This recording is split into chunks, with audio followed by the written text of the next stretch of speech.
Hello everyone, my name is Nathan and today it's time for another episode of LogicBots. In between the episodes, oh man, I had to figure out a couple of things, but I don't know how you would do the color navigation. This thing is extremely hard. I tried a few things. It didn't really work out. I didn't make it very far. So my thinking behind it is that each color will set a different angle. I mean, you are allowed to use a compass here. So for instance, yellow could be 45 degrees towards the right. No, I actually meant 90 degrees, of course. However, then there is the blue one, which only goes 45 degrees towards the right. Then we would have to go all the way through here where we are at the turquoise one, which also goes 90 degrees towards the right. And then we're gonna come towards the red one, which even exceeds the 90-degree angle. Well, but so far so good. I mean, that's all fine. However, now you can see the red dot appears here and over there. Over there, it's doing something else. It seems as though over here it goes in a 45-degree angle, so it's like the first time we detect red, we would have to go, what is that, 90 plus 45, so 135 degrees. Then the second time we reach the red one over here, we would have to go 45 degrees towards the left. What the heck? I mean, come on, give me a break. Then white is easy again because the color didn't appear. Then we have the teal or the turquoise color again, which does behave differently the second time. Also here we have the violet color, which goes 45 towards the left and 45 towards the right. So, oh Jesus. I'm not sure if I have the patience for that. If you do have a solution that you possibly can write in the comment section, then you're more than welcome to do so. Otherwise, I would say we're gonna continue with the next puzzle. So let's have a look in the campaign menu, and the light follow is actually also unlocked. So let's have a look at that. We are going to check out the objectives. Build a bot that can follow a spotlight as its beam moves across the floor.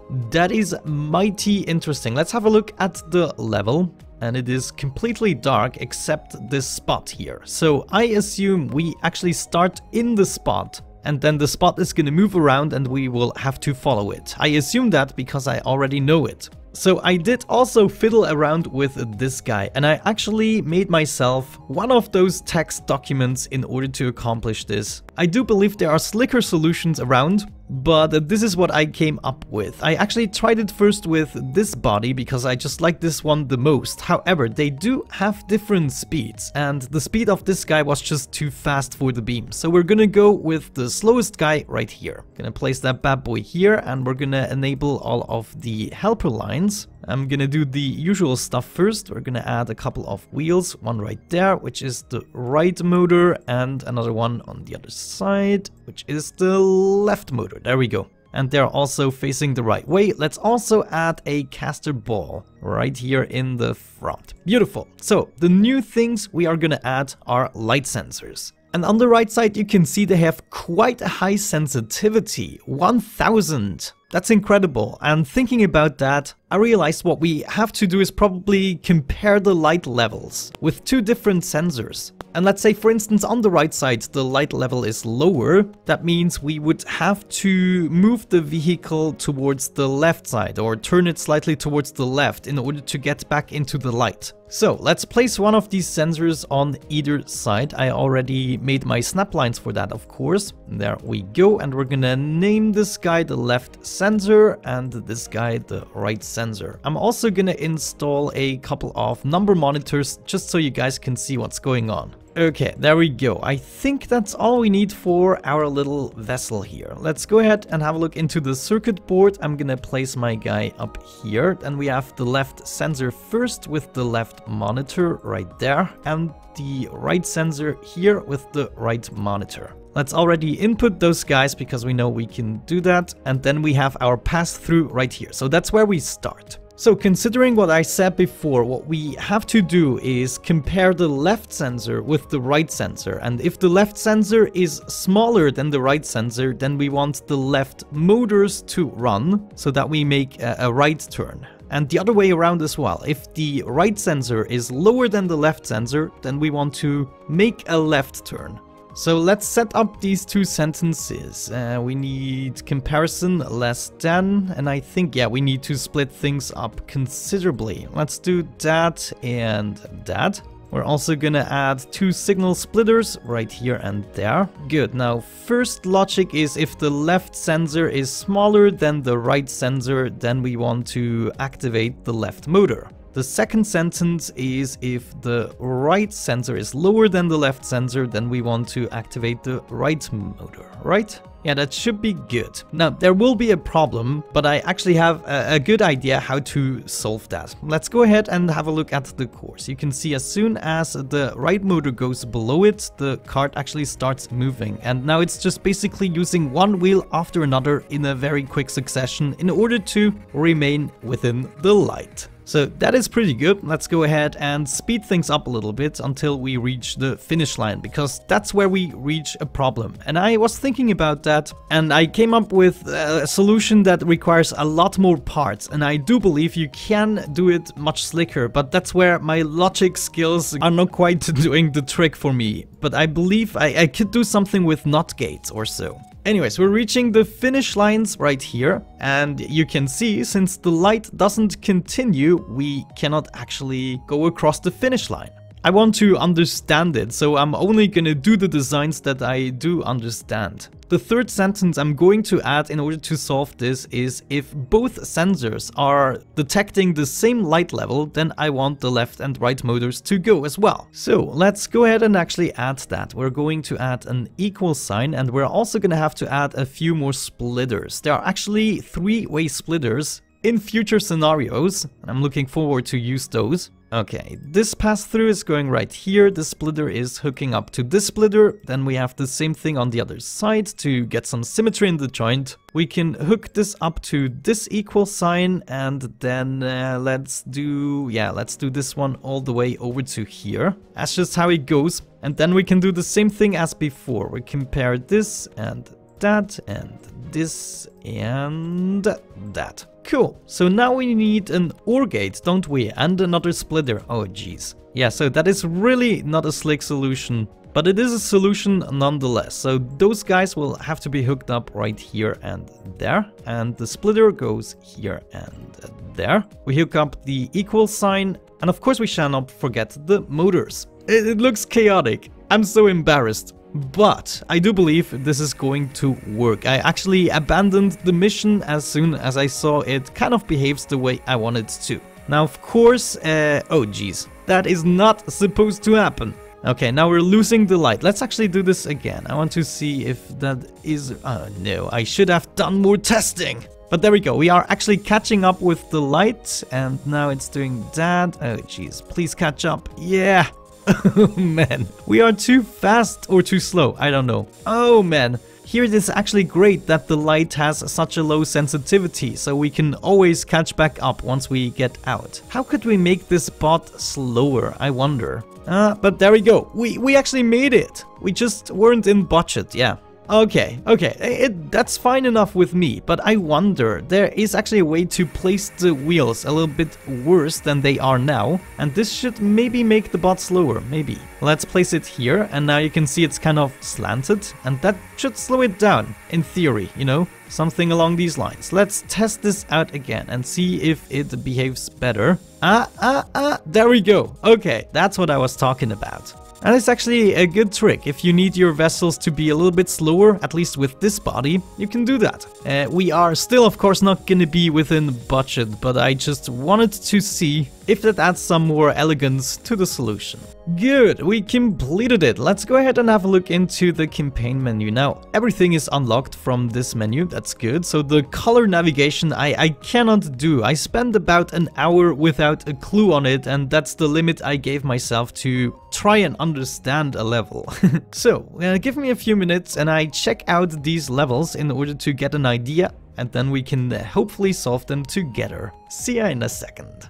Alright guys, so we are back with the next level, and this one is actually quite interesting because we do get a new body part, which is basically a solar panel. What I did is I attached the sensors on the left and the right. I actually also added an additional one in the front, but this one isn't necessary because I did realize after attaching all the wheels and everything that the exact same circuit is working for this vessel as well. So the exact same solution we had before, therefore I'm not going to explain it any further. We're just going to start the level, and what you will be seeing is that we are going towards the first light. Also, there's a battery charge on the right side, and as soon as it goes down to 0, we would actually fail the level. And we have to survive a certain amount of time, but as you can see, this is working out very nicely with the same exact design. So let's speed this up a little bit and see for how long we can survive. And then at a certain point, I guess we will have all of the achievements. I'm not so sure. Well, not all of the achievements because we are going over budget. Now the light cone has disappeared and we're going into the next one. There we go. This one has disappeared as well. And okay, now we actually failed and we are lowering our battery charge and therefore we are going to fail. But I'm not sure if we are going to fail every time actually. Let's restart the level and see what happens now. Okay, we danced around the first one. This is a little bit of RNG depending on where the bot actually is once the light cone disappears. If for instance we are facing this wall, then of course that would be bad. But there we go, we still have a battery charge of 100. It disappeared and we're going towards this one now, so that worked out. Don't disappear in the wrong moment, please. We are already at almost 3 minutes now. And this one disappeared, but we found ourselves the next one. There we go, we are above 3.5 minutes. That's already perfect. And yeah, I guess once the bot fails, we are going to retire. But you can see we clearly made it much further than the previous attempt. So let me actually see for how long we can manage to do this. Okay, I see they actually do disappear faster and faster, so eventually you are going to fail due to that reason. You cannot charge it up to 100 every time. We are over 10 minutes, guys. I actually should have checked how much time you have to get in order to claim the reward. But I'm just gonna wait until this design fails here in this case. We're down to 20% battery life. Oh my gosh, that's it. That's it. Okay, but we did get a lot of things apart from the budget, of course. Cool, let's have a look at the next level. Maybe this one is as easy. No, avoid bots doesn't sound as easy, and multitasking, holy Moses. Let's have a look at this one first. Oh no, check this out. We will have to avoid these guys. That's interesting. And also the walls, but I guess that will be the same logic, avoiding the walls and the robots. But that's pretty cool. Let's do this to wrap up the episode. And we are back, guys. So I thought this through a little bit and I thought this time I want to go the easiest way possible. So observing these guys, they don't really follow me, they just have a random pattern. So what if we just went straight ahead, except we see something in the front or towards the right side, for instance? In this case, we want to turn left and just keep going as long as we don't detect anything. So I kind of want to do an asymmetrical sensor pattern. I already made the robot with its basic functionality. Then we want to add a couple of sensors. This time we're going to go for the proximity sensors because those guys are not going to output a number, but a high or low signal. So let's go ahead and attach something along these lines here in the front. We want to make sure that it detects something that is on the floor, but not the floor itself. And then we're gonna add another one of these proximity sensors on the other side, maybe right there. But there we go. Now we have basically covered the front and the left part of the robot. And as soon as we detect something here, we want to turn towards the right side so we can avoid it. We don't need to install it on the other side because we want to do the logic as simple as possible and not as intelligent as possible. I did forget to name the sensors. This is the front sensor and then we got the left sensor. Though in this case it actually doesn't matter because, as I said, we want to make the robot move at all times. So we're gonna use a dual switch right here,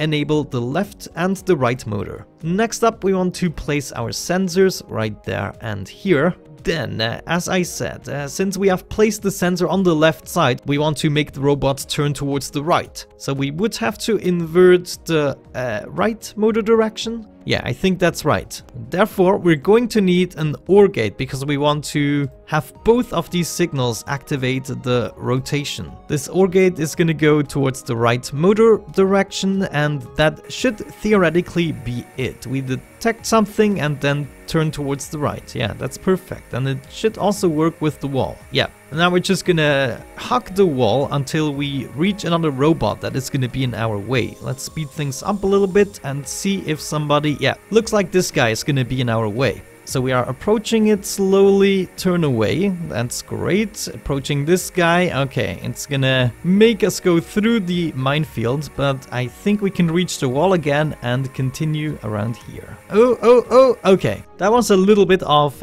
bad luck. I don't think the robots do the same thing the entire time. They actually might. Let's see. We made it 43 seconds. Let's go ahead and redo the course and see what happens this time. It might be that they do the exact same thing every time. Yeah, there we go. Look at that. We actually had the exact same error. And I thought my idea was so brilliant.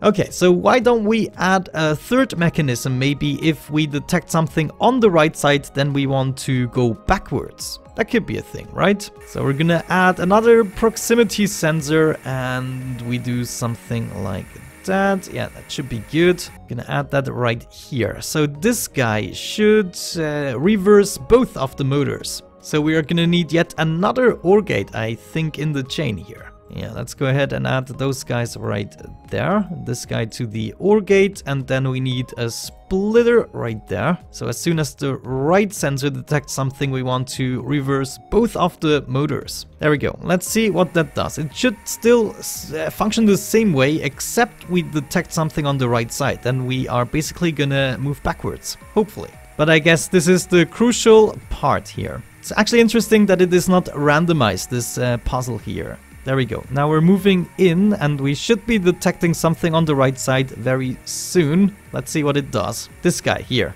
Oh, yeah, it's coming. Stop. Reverse. Yeah. Oh, baby. That was much better than before, I would say. So we're gonna speed things up again and see once... Yeah, we failed now because we moved backwards into the wall. So what if we added this sensor here, the right sensor, to the same chain? Instead of reversing the left motor, it is only gonna reverse the right motor. So we're gonna attach that right here and we can get rid of this splitter. So with this, we're gonna turn towards the right with all three sensors. Let's see what that does. Okay, this is the critical moment, I think. Turn right, baby. Oh, okay. We avoided it again this time. Oh, that's not gonna go well. Oh, go! We made it 57 seconds. Let's actually see how much we need. At least 3 minutes, so 3 times as long. Holy Moses. Okay, let's see what happens if we actually turn into the other direction instead. So we might be able to skip this OR gate. I'm not sure. Right now I'm not thinking logically. I'm just doing some trial and error. But I want to see what happens if we detect something with the right sensor, then we turn left. This might be more logical, you know? Yeah, okay. Oh, move away. What if we actually used a NOT gate here instead of this guy? Maybe this would give us more flexibility, so they would also still be enabled most of the time, except we detect something on the right side, who knows? Okay, there we go. The interesting moment is approaching. Man, this freaking guy. NOT gates, do your thing. We just stopped. Of course. I felt like this could work out, but maybe we have to detect something that is further towards the right side, something like that. There we go. So we just changed something because we detected something we didn't detect previously, I believe. So we might make it a little bit further. And now you have to back up. Yeah, back up more and go. Yes, turn around. Oh, it's beautiful. Oh, go! What? That still was only 56 seconds. Okay, now I replaced both of the sensors to be a little bit further out. Let's see if that changes something. And if that doesn't fix it, I'm gonna solve it off camera and be back with the solution. But there we go. Yeah, looking better. Okay, we now reversed the direction. No, we're still going here. That's fine. That's fine. At least we are not at the same miserable point we were previously. Move out of the way. That is great. Okay, we might make it above 1 minute this time. But 3 minutes? Man. At least it's always the same thing. I mean, that kind of helps, right? Yeah, reverse. That was great. Now... oh no, that's less great. Alright guys, I think I got the solution. So it had to do with the placement of the sensors, in some cases at least. And also, you know, the circuitry is more or less still the same. Both of the motors are running forward the entire time, except the front sensor detects something, then the left motor will reverse the direction. Same thing is gonna happen if the right sensor detects something. However, if the left sensor detects something, we want to reverse the other motor's direction, and that's what actually made for a much better avoidance robot. So let's check this out. We are now actually going to turn into 2 directions depending on the situation. Let's see when we are gonna do the first right turn. And we are also going to actually go backwards in some cases. So it's quite interesting. It had to do with trial and error, but what you're gonna do, we still came up with a solution, I would say. Alright, there we go. So this is our first right turn, because we didn't have any other choice. And right here we are being hesitant. We are waiting for what this thing is actually doing. We can go and come on, avoid this guy. Oh, turn right. Yes, you can do it. Beautiful. And now we have to go back again. This is actually really great. Working great so far, but not as great as I would have hoped. Let's do this again. I am sure we can get a different outcome, because I did get a different outcome, and this was for me just the proof that there are slight differences still, even though it looked the same. But let's see, I want to make it past the 3 minutes mark. This time we behaved a little bit differently, and here, wow, this was solved incredibly well. Oh, please. 1 minute and 31 seconds. Not too shabby. Let's do this again. I was actually getting 3 minutes before, so that would be disappointing if I couldn't do it right now. Okay, what you gonna do? Oh no, we're stuck. That's also something I haven't seen before. For how long can we keep this up? No, busted. Come on, guy. Okay, this is different. This is slightly different. Getting around this guy very elegantly, and oh my gosh, go away. Yes, great, nicely done. Wow, okay. Ooh, we're stuck again. No, that's not good. Go away. Yes, okay, into the other direction. Oh. Oh, this is so intense, but it actually works out. We can do it, guys. We can do it. We can go above 3 minutes, please. Just a few more seconds. Yes. Okay, we made it above 3 minutes. Oh, this is incredible. There we go. Level complete. Whew. Oh my gosh. Well, I would say with that out of the way, we're gonna have a look at the next puzzle, and then we're gonna wrap it up. Let's have a look at the level. Okay, it's another maze, but it's actually a combination of mazes. Oh my gosh. Okay guys, I would say that's gonna be it. Thank you so much for watching. I hope you enjoyed today's episode. Have a great time and see you soon. Bye bye.